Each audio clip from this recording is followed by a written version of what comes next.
Hey everyone, welcome back to GGN. This is part 2 for this news report today for Monday, November 18th, 2013. My website is ggnonline.com.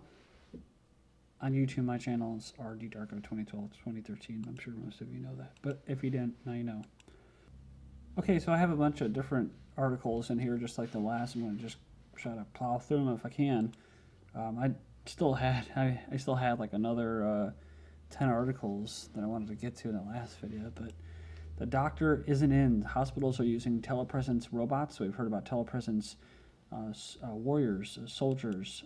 That's the future, kind of like Avatar. The doctor isn't in, but he can still see you now. Remote presence robots are allowing physicians to beam themselves into hospitals to diagnose patients and offer medical advice during emergencies. Then it says here, a growing number of hospitals in California and other states are using telepresence robots to expand access to medical specialists, especially in rural areas where there's a shortage of doctors. There's always a shortage of doctors, like I said, remember? I always tell you that so that when the immigrants come over, they can compete with domestic doctors to lower wages. Apple is spending $10.5 billion on automated manufacturing equipment. They're putting a record $10.5 billion to work in new technology from assembly robots to milling machines that consumers will never see. So instead of slave labor, they're spending more on machines that do the behind-the-scenes work of mass-producing iPhones, so iPads and other gadgets. That's pretty interesting. Like I said, we got to keep an eye on China as far as when they go fully automated. When that happens, look out. I'll say this again because it's a good way of looking at it.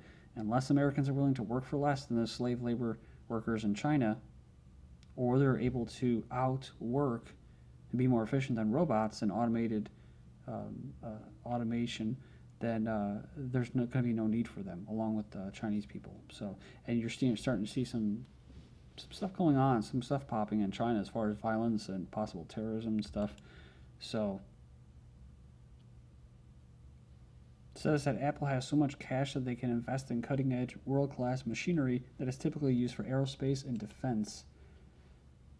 And then there's this article right here. Elderly boom impels China to ease one-child policy. If you've heard of that, they're going to ease the one-child policy. There's always going to be some kind of financial reason. And so it says it's become a plight now because of a massive shift in its elderly population. As a result, they've decided to bring a change to its one-child policy for the first time in 30 years. This is all across the boards, for the most part, elderly population. At least in the West it is, along with China and that and Japan. So, like I said, you're going to see a massive drop in the population by 2050. But until they go completely automated, they're still going to need a crap load of people in the labor force. Not saying that they're all going to work, but so they can compete against each other for the lowest possible wages for these big companies. It's funny, that's communism, but it's capitalism. It's big corporations and big government exploiting people, labor, and all that. Your GPS ankle bracelet is listening. So this person actually was wearing an ankle bracelet that he was wearing for a condition of his bail.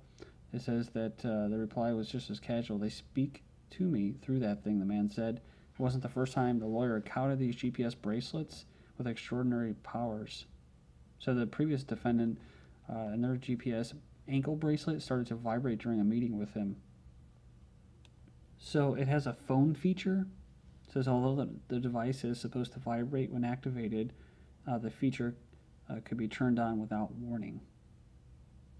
Just think, when everything's criminalized and we all are wearing ankle bracelets, they can do that too, right? If you go outside a certain area, they just shock you, kind of like horses inside of those electronic fences. I mean, ultimately, that's where they want to go too. I'm talking about the elites. A good example, I love the example in that movie In Time, where they actually had different sectors or regions that were completely shut off from each other based off, I believe it was how much time they had. Or you can put it into class terms. So I'm not saying don't shop at Amazon anymore. I do it personally, but it's I've mentioned how it's good chance that Amazon's actually like quasi-government, but Amazon Web Services They're hinting at details on its CIA Franken-cloud. They'll build and manage a cloud that will sit in a CIA data center. $600 million contract to build a CIA cloud. A Chicago law professor claims no privacy in your emails as long as the content isn't used to detain or harass you. So this shouldn't be too big of a surprise. I only covered this because this is something that is just a fact of life now. So there'll still be people that will call themselves privacy advocates, and that's great and everything, and maybe there could be measures to do it, but you know, it seems to be that this is where it's going to go. This is the way it is. He says mass surveillance where emails and other communications are vacuumed up, stored in databases, and then searched for keywords doesn't harm anyone in itself. But basically, it's a problem when it's used to detain, interrogate, or harass people. Mark Faber fears the end of the capitalist economic system as we know it. So this is the way, I think they're kind of more conservative, but Zero Hedge is covering it. His most ominous warning, and one that fits perfectly with the seeming insanity of the Federal Reserve, right? It all doesn't make sense, right? What they're doing isn't done purposely, intentionally.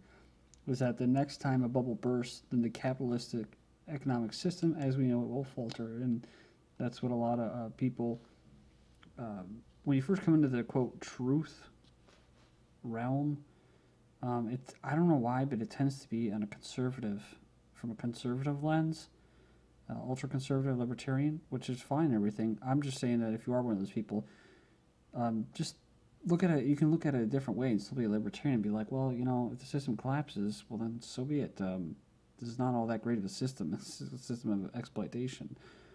So, you know, I don't understand why these people that hate the system, complain about it all the time, are so in so much fear of it collapsing. So, because that's the best way you're actually going to have some kind of change, I think. You're not going to do it democratically or take up arms against a huge federal police state or military. It says here it's a paradigm shift, surging Bitcoin to replace broken government currencies. Yeah, it says here it soared above $600, rises 20% in one day ahead of a Senate hearing. This dude from a Foundation for Economic Education said, I think it's not a bubble. It represents a substantial paradigm shift. So again, is it all that good or great? This is another thing that you hear. It's got to be backed by something. So the important thing is that Bitcoin, I believe, has the potential of becoming a new international monetary standard, something like the gold standard in the 19th century has had real potential. This says here that it could displace the dollar. We're talking about maybe 5 to 10 or 15 years from now. And then the last news on Bitcoin. This says here is a crackdown. New York State considers licensing Bitcoin traders on Friday. That's what the New York State Department said, holding a meeting on the virtual currency regulation. Said it might help manage the spread of online currencies like Bitcoin, BitLicense. Say goodbye, basically anonymous programs. As I have warned before, they're going to be ruled money laundering tools and banned. Bitcoin is going to end up the most trackable financial instrument ever, which will make it pretty useless. But hey, you'll see people pushing that, right? That's why I covered it. I actually mentioned that before. Should you trust Bitcoin? It's going to be even less private than anything else before. So, but that's, you know, I don't know. Whatever. Maybe that's progress. Walmart holds food drive for its own workers. It's asking other workers to help them out. They want to make sure its workers can enjoy Thanksgiving dinner at Walmart, so they're asking each other to give enough food to do so.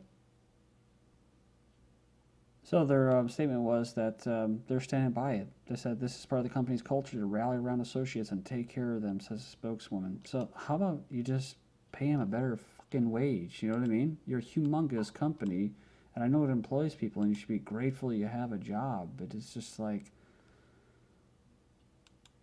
I'm not going into it. You know what I'm going to say.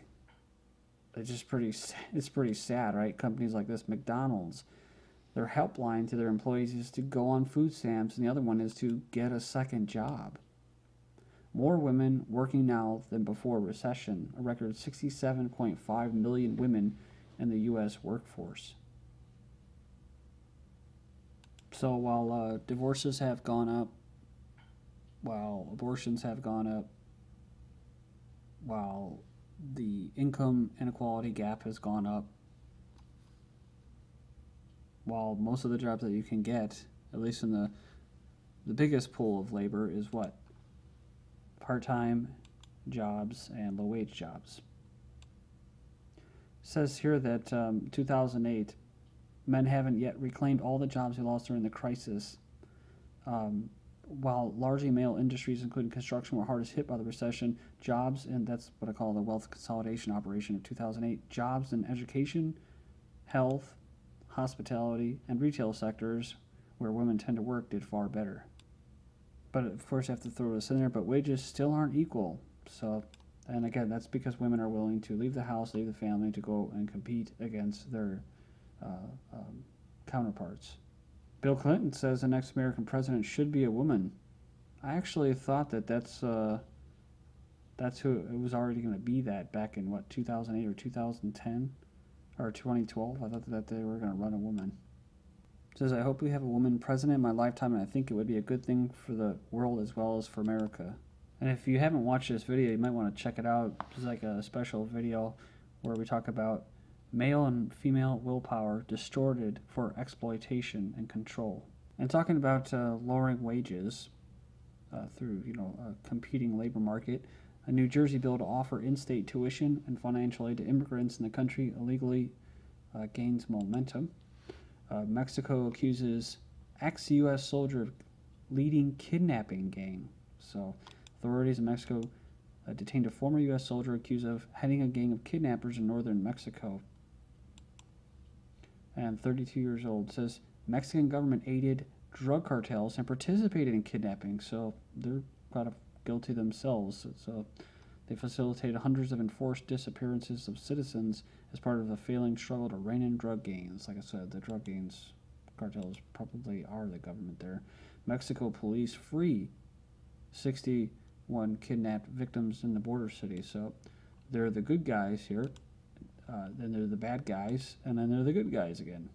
I was just watching a video with this guy, Orlini or something like that, and he talked about the Kohlberg's 5 stages or 6 stages of moral development, and it was interesting because, people, whatever, the 3rd or 4th one would not question anything. They don't question the laws as being illegitimate. They would just say, oh, see, they're the good guys, And the next time when they're bad guys, they say, oh, we got to fix the system, right? It's just a little blip, isolated incident. These people in Mexico, they must be in the 6th stage because they're just taking it upon themselves here, holding themselves to different moral standards. Mexican militia battling cartel takes back another town. So, self-defense movement. Of all the crap you hear of, these athletes doing or saying, NFL player cites reading Noam Chomsky among reasons he quit playing pro football. So it says here, I saved enough. It's not like I'm sitting here and I'm a millionaire. It says that's what I kind of realized. I'm sitting here and I got to this point, and it was like, how much do you really need? What do you want in life? And I decided I don't really want to be a millionaire. Most of you probably already heard this. Thousands homeless as Midwest reels from a tornado damage. So it actually decimated some entire neighborhoods and killed 6 people. Sucks. I would have done like a Haarp status and Chemtrail status update last week, but their site and all that was down. As far as this goes, this is from the 17th, so this is from Sunday, the long wave frequency magnitude readings, and you can see this whole area in the eastern part was being lit up, as well as the southwest. This was actually the building frequency in the southwest, and this was the weakening frequency. You usually see like tornadoes and stuff like that when you see complete opposites happening, cold and warm, and that's what we've had. Here's the chemtrail forecast. You can kind of pause this if you want to keep looking at it. This is from theweatherspace.com. And most of the day you can see that the northwest and part of the south is basically blanketed. And then in the evening overnight, this huge chemtrail assault in the northwest moving across the plains and that. And they both hook up by tomorrow or Tuesday. covering a large part of the eastern United States. And lastly, Fukushima. The TEPCO successfully removed the first nuclear fuel rods at Fukushima. This is GGN. Thank you.